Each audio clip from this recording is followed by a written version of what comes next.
When I was diagnosed with Lyme disease my freshman year of high school, it became a big joke between all of my friends that I constantly used it as an excuse to get out of just about anything.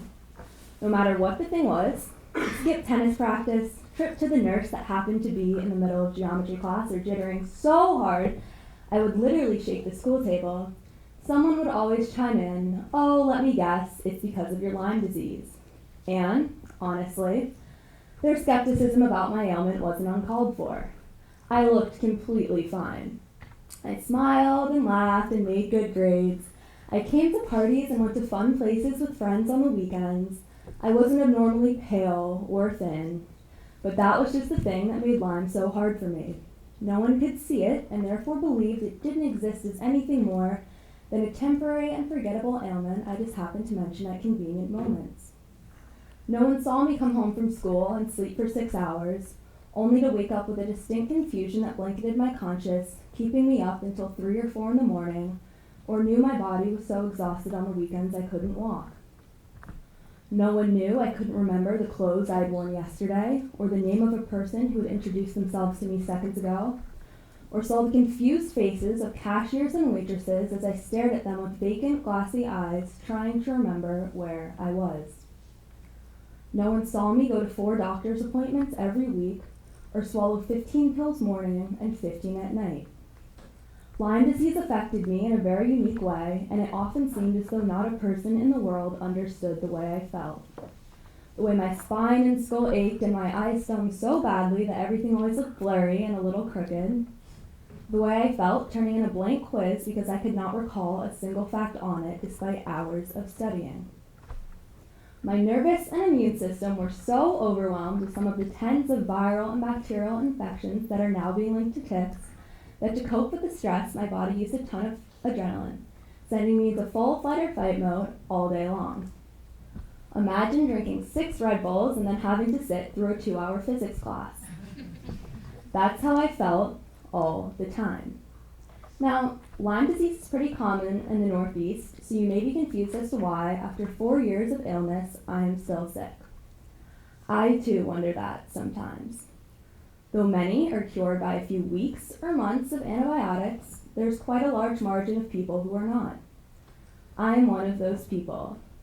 Treating my Lyme is like playing a hard game of chess. No matter what move you make, the opponent, Lyme, manages to outsmart you with a clever and unexpected reaction. I spent 2 years switching between 3 common antibiotics, then had an IV port in my arm for 6 months so I could receive antibiotic infusions. I've tried infrared saunas, massage therapy, and even strong herbal remedies. I really would do anything to just feel okay. Why can no one cure a disease we hear about all the time? Most people know Lyme disease for the bullseye reaction people get after being bit by a tick or routine 3-week antibiotic treatment patients receive. I'm sure many of you know someone who has had Lyme disease, or maybe even had it yourself. However, Lyme was not always as common in the Northeast, or in the world, and therefore there's little research and few treatment options. Cases have sprung exponentially over the past few decades. In the 1990s, only around 80,000 cases were being reported each year. Today, in the US alone, there is an estimated 330,000 cases annually, which is more than breast cancer, and also places Lyme as the largest vector-borne illness here by a long shot. What caused its rapid growth? Among other things, climate change. Though ticks don't die in the winter, they do lie dormant. So less winter means a longer feeding season on deer, mice, and unfortunately, often humans. It also means that every day, more and more of the planet becomes an ideal habitat for them to live in. For this reason, ticks have been found all over the world, from parks in London to what were once snowy areas of Canada. Lyme disease is so strongly linked to global warming that the US government actually uses it to track climate change. In a 2014 report released by the EPA, Lyme disease was one of 4 phenomena used as an indicator of rising temperatures. That's because it really is spreading everywhere. One study from the CDC found Lyme presence had increased 320% in the US since the 90s. But this isn't the only disease greatly impacted by climate change. natural disasters around the world are being linked to the spread of disease. For example, dengue fever, a mosquito-borne illness increased by hurricanes, flooding, and excess standing water, rose by 70% in the US in just 1 year. The World Health Organization reports that 17 million people are currently dying annually due to infectious disease, which is more than car crashes and even hunger. You may at this point be wondering why these facts are important or why you should care. Honestly, I share this information because I feel there's a general sense in the public, especially in America, that because we are not immediately or maybe drastically impacted by our effect on the earth, there is little need for extreme action. We soothe ourselves with the idea that driving an Audi is justified by using a sterling silver straw every now and again. These small, trendy efforts, from sterling silver straws to compostable coffee cups or reusable grocery bags, seem adequate and give most people a rewarding feeling, as if they're doing their part and all of us a favor in the process, as if doing something minimally inconvenient for the planet keeping you alive counts as community service. Because, after all, we live in a country where people have flown in water from other states to keep their lawns green and pump sand onto their eroding beaches. We read the news about glaciers melting in Greenland and hurricanes completely devastating equatorial islands, but it often doesn't feel here. As if climate change can only truly impact us in the form of a natural disaster that looks like something out of a thriller movie. Maybe it will be a tornado that blazes through the Midwest like in The Wizard of Oz, or a tsunami that knocks over the Statue of Liberty. I like to think I have a very unique perspective on, the United States has the highest carbon dioxide emission rate per capita in the world.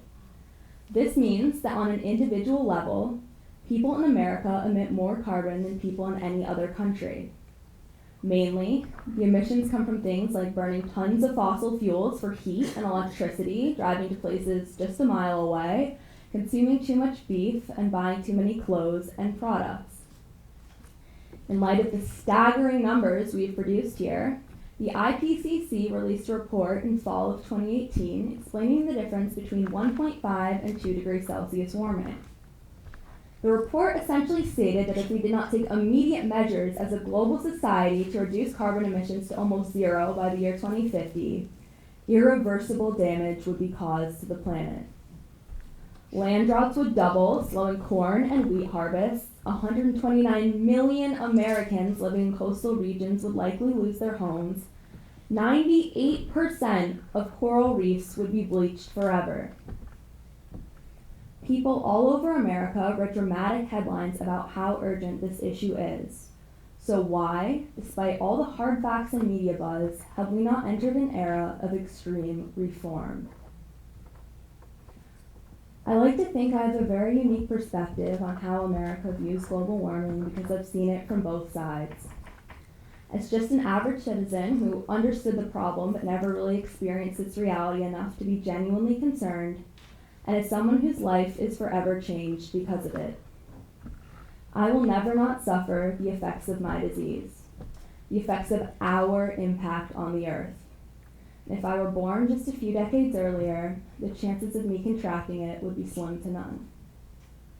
There was a long period of time where, along with being sick, I was incredibly frustrated with how drastically my life had been changed. It didn't seem fair. I had done everything the same way everyone else did, the same way all of you do. I'd been a good cross-country runner and made straight A's. I'd worked hard to secure a future I was excited for, and every day of debilitating illness made it seem like more and more of a delusion I held of what my life could still be like. But the reality is that thousands of people suffer from our impact on the earth. We just don't expect them to be here, giving a TED Talk. Thank you.